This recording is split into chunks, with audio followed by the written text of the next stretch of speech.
right, here we go, George. Let's light this candle. Let's get things started, get it going here today with another version of Mystery Wire. Welcome. How you been, George? Pretty good. I'm ragged. You're busy. Yeah. No, you've got a lot of stuff to do, and we appreciate you doing these shows. We've had tremendous response, certainly, for them, and that's fun to see. But with John Forrest, Carlos Sampson, I'm Ron Futrell. Here we go, talking about underground Nevada here and all the various things that are underneath this state and the tunnels that have been dug for various reasons. Yucca Mountain for energy. You had the what was known as the test site for years, where there were nuclear explosions. And then the premise for this segment was Barack Obama talking about, well, there are no underground, when asked about aliens, there are no underground areas or facilities that he was aware of in Area 51. And it brought this up because I know you've done a lot of stories on underground Nevada. Yeah, Obama's remarks kind of joking, saying there's no underground facility at Area 51. And if there is, well, it's a conspiracy to keep the president in the dark.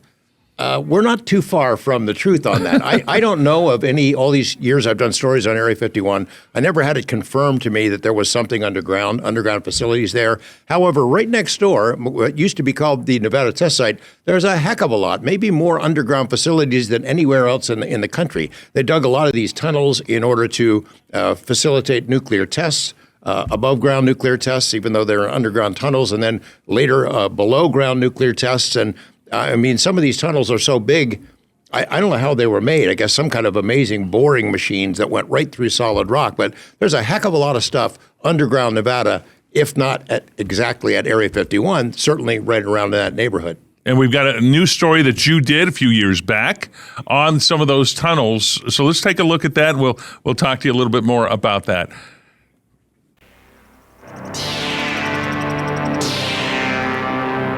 In the dark world of the conspiracy buff, underground bases are a given. Denizens of the internet believe a vast network of tunnels connect bases as far away as New Mexico. Possible? Oh, probably not ridiculous, but who can afford to do it? For decades, Larry Ashbaugh has been working in tunnels at the Nevada Test Site, most of which were built the old-fashioned way. This tunnel is drilled and blasted. They drilled holes into the rock, stuck dynamite in the thing, blasted out. By that method, miners can dig 8 feet in an 8-hour shift, meaning a tunnel to New Mexico would take some doing. But what if other technology existed? Tunnel boring machines are not merely the province of Hollywood. Machines like this one in use at the test site help dig a tunnel under the English Channel. Smaller versions have been in use for years here. This stuff, it's like butter. 10 hours, we can drive 18 feet of ship. Pentagon documents have discussed more exotic tunneling technology. The U.S. Army had plans in 1959 for tunnels and bases on the moon.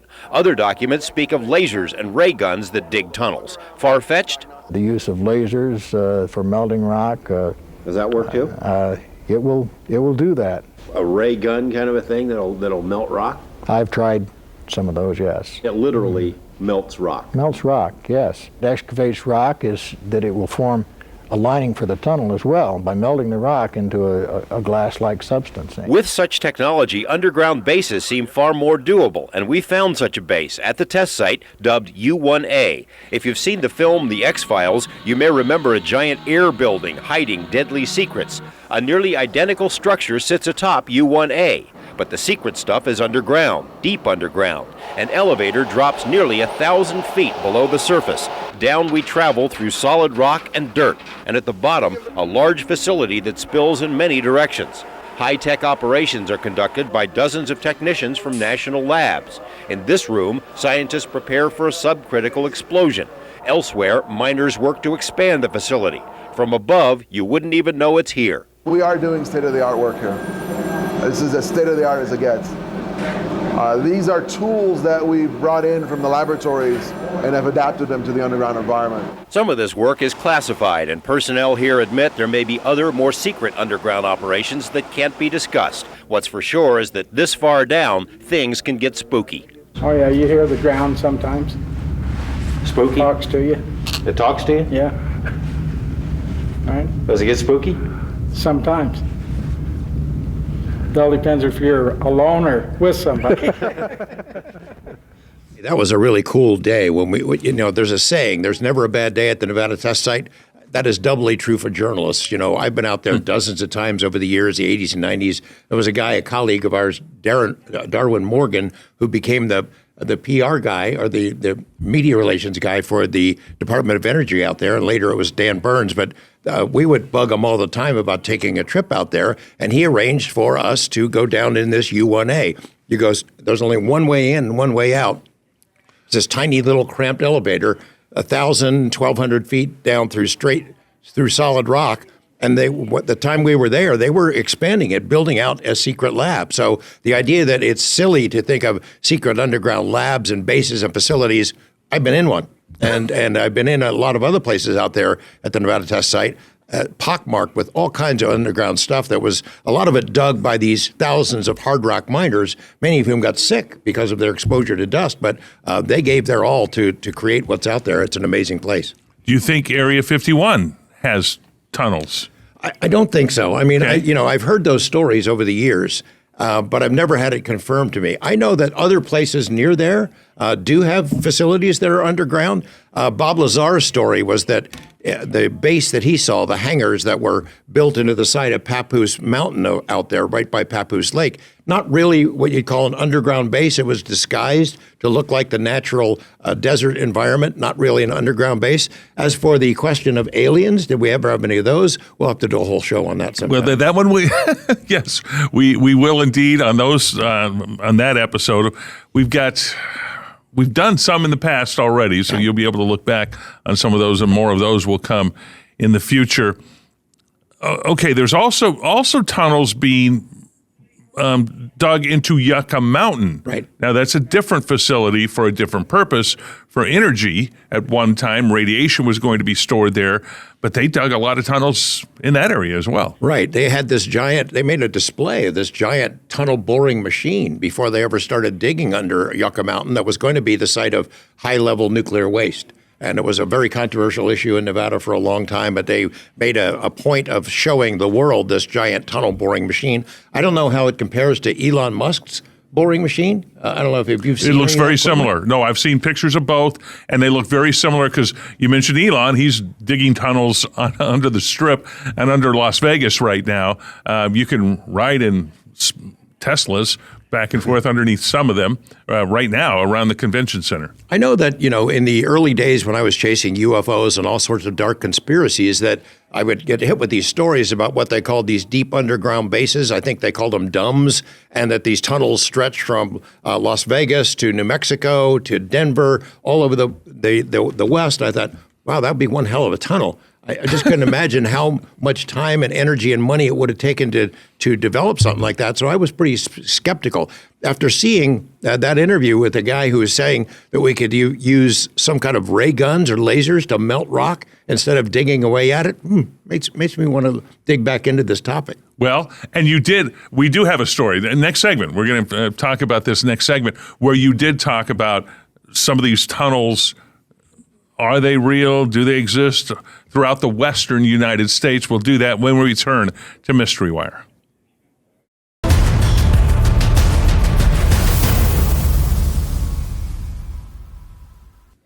Okay, I remember driving through Hawthorne, Nevada one time, which is a depot where a lot of military weapons are stored. That's what the town is all about.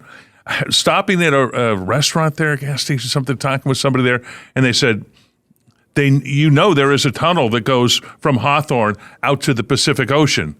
I said, no, I don't know that. It's a heck of a tunnel, if it's the case. But you hear these rumors, and I don't believe that's true, but this guy was convinced that there was. So you've heard stories like this. Well, there's some reason to suspect that there's something like that. Hawthorne is, of course, the site of one of the largest ammo depots in the world. I mean, it's gigantic, all these hives of explosives that are up there. Interesting place all on its own. But there's a lake, Walker Lake, that's right beside Hawthorne. And as you drive through the town on the south end, you'll see a sign that says Undersea Warfare Operations.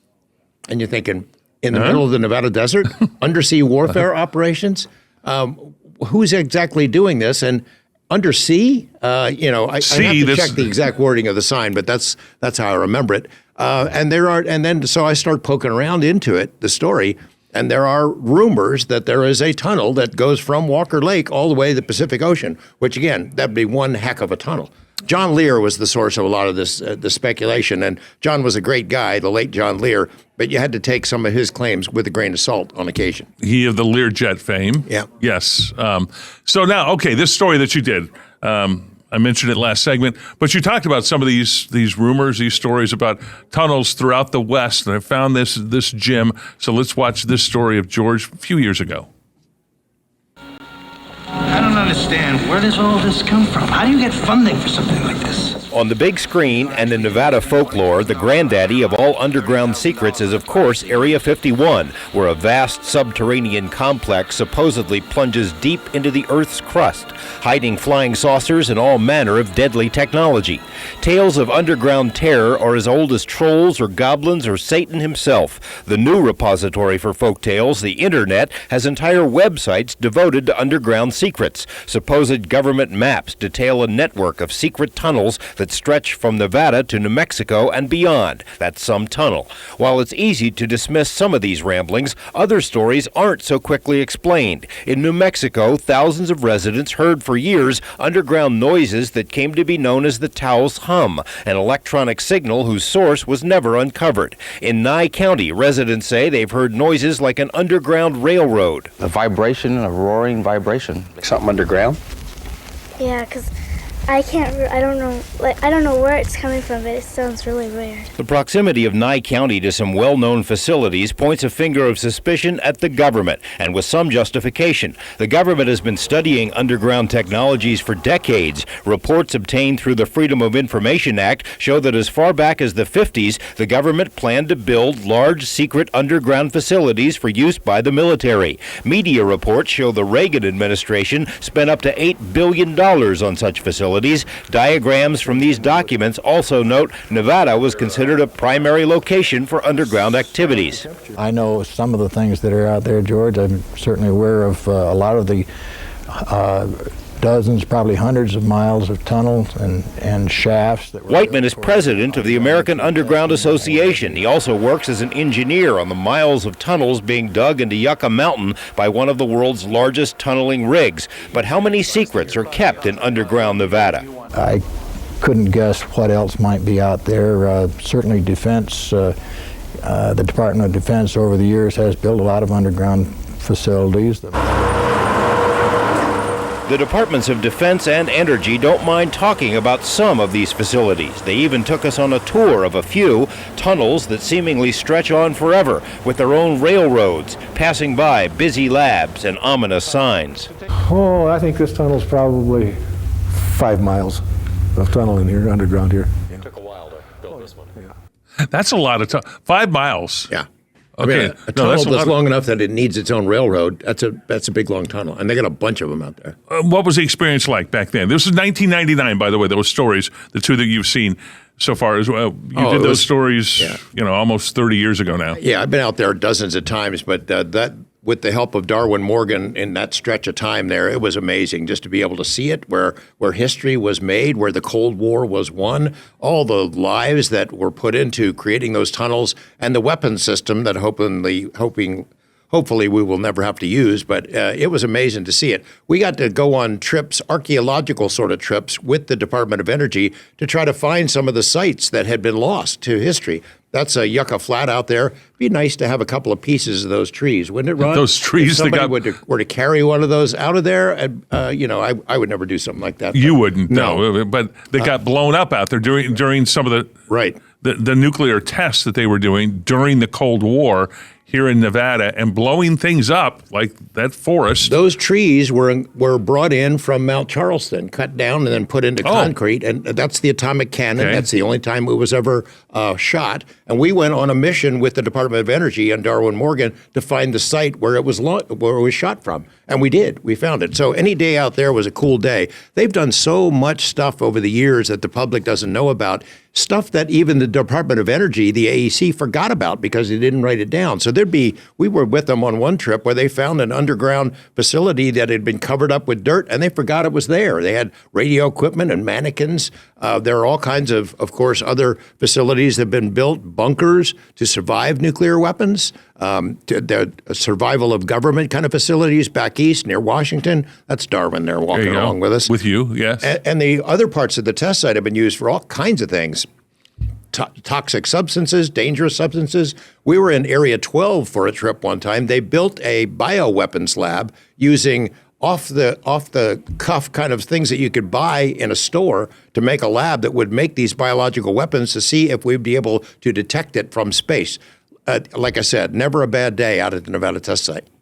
No, and it's the desert out there, so there's not a whole lot to see unless you know what you're looking for. Right. And you guys, had guides, you knew what you were looking for, and trying to find different things. And they set up towns, buildings, and blew them up along with the trees. Yeah, they call it Doomtown.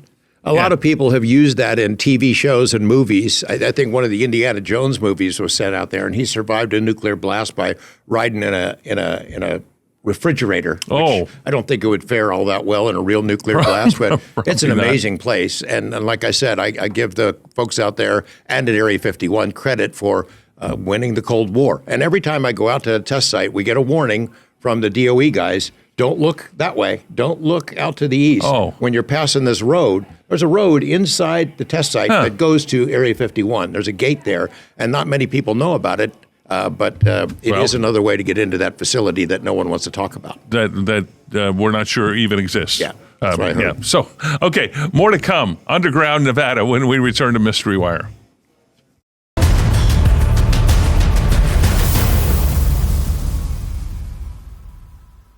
All right, we are going underground here on Mystery Wire today and talking about some of the tunnels some of the stories that you've had. I want to hear more about the U1A tunnel, the one that sends 1,000 feet down with that elevator. Yeah, it was spooky. That's the X-Files worthy covering atop of it, at least at the time when we got to visit it.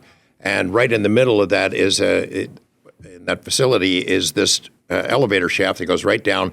I'm going to say 1,200 feet down through solid rock. It might be further than that. It might be deeper than that. But we went down this really kind of noisy, rickety kind of an elevator, wondering if we're ever going to get out of there. And then in every direction almost, they had boring machines that were expanding it down at the bottom. This facility was built for subcritical tests. So after, we signed a treaty, no more above ground nuclear tests, which caused all kind of radiation and all kinds of sickness around the world. They stopped blowing them up above ground. And then all the tests at the time when I first got to Channel 8 were underground. And Bob Stoddall, even though there's no mushroom cloud type video to go with those, Bob Stoddall, our news director, always made a point. Whenever there's an atomic weapon being detonated north of Las Vegas, we're going to have it on our newscast, and we always did. U1A was built for subcritical tests. That is, tests that go right up to the point of where the radioactive material would go critical and cause the explosion. So they could basically test the reliability of our nuclear weapons without actually blowing one up. And I don't know exactly what they're doing there now. I do know that a couple of times in the past couple of years, we've asked for permission to return there. Every time they put out a news release that mentions U1A, I call up DOE, Dan Burns, hey, Dan, or I'll email him, hey, can we go back out there for another visit? And the answer is always no. And I don't think it's because of the current administration. The same was true in the last administration. So I don't know if DOE has tightened the screws on secrecy and transparency, but we haven't been able to get out there in quite a long time. And I miss the place. No, and you've sort of enjoyed it out there. I just see you walking around, traipsing through the desert, and loved it every minute of it. They also had the nuclear rocket program out there.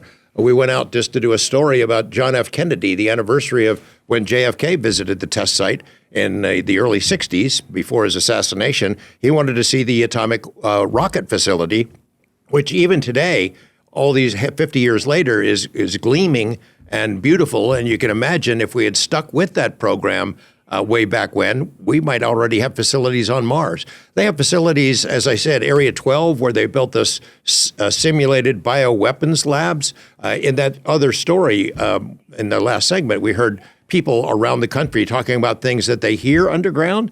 They always suspect maybe the government's behind it. I'm not going to dissuade anyone from suggesting that, because the government does have a lot of stuff underground, including here in Nevada. We heard those stories about what sounds like an underground railroad. I've heard those all over the West, including at a place called Skinwalker Ranch, which they hear what sounds like a steel mill or an underground railroad. The hum, the Taos hum, the Pahrump hum. We've heard similar hums around the West. None of those mysteries have ever been solved, at least as far as I know. That's a cool place to be, though, Ron. You got to get out there. Okay, no, I would love to. And what they're doing there now is, who knows? Well, they're not letting anybody out there. That gets me a little suspicious. At least not me. not letting me. You. Okay. Yeah, I don't know what they're doing. There has been talk by President Trump about starting a new testing program, developing a new generation of nuclear weapons. That'd be a pretty expensive process.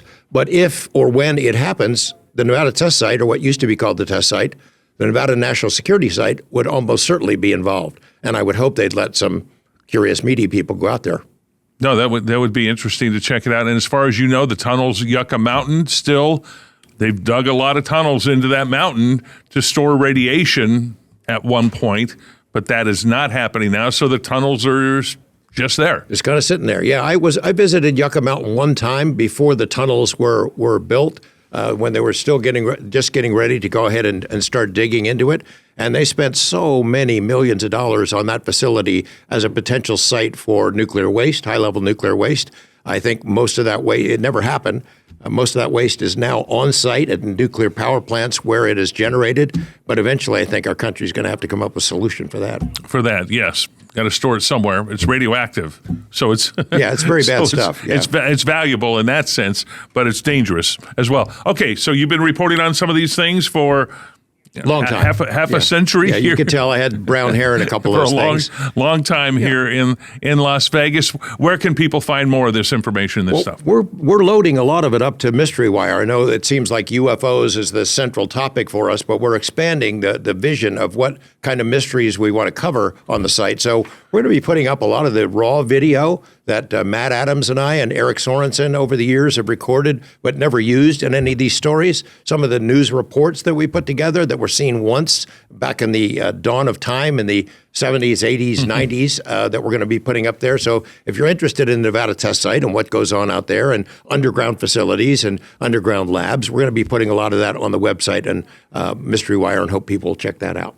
All right, George, thank you. Another fun show. Be sure to download also the 8 News Now app, 8 News Now Vegas app on your TV. You can find these stories here and more Mystery Wire. We're going to be doing them once a week. I know a half an hour doesn't seem like long enough, George, but that's the limit for these shows of what we got, a half an hour. It's a teaser. It's an appetizer. Yes. All right. Thanks for watching, everybody. Bye for now. Bye.